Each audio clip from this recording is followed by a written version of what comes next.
আসসালামু আলাইকুম। দায়িত্ব শব্দের মানে জানতে হলে আপনাকে দেখতে হবে একজন প্রবাসীকে।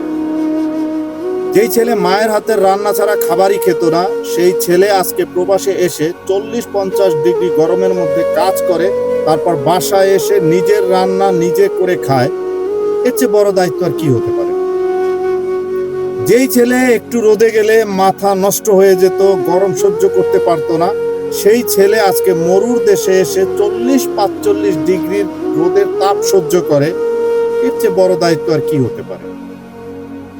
যেই ছেলে একদিনের বেশি 2 দিন মা বাবাকে না দেখে থাকতে পারতো না, সেই ছেলে আজকে প্রবাসে এসে দিনের পরে দিন, মাসের পরে মাস, বছরের পরে বছর পার করে দিচ্ছে। এর চেয়ে ভালো দায়িত্বের মিনিং আমার আর জানা নেই। যদি আপনার জানা থাকে অবশ্যই কমেন্টে আপনি জানান। আসসালামু আলাইকুম, ধন্যবাদ।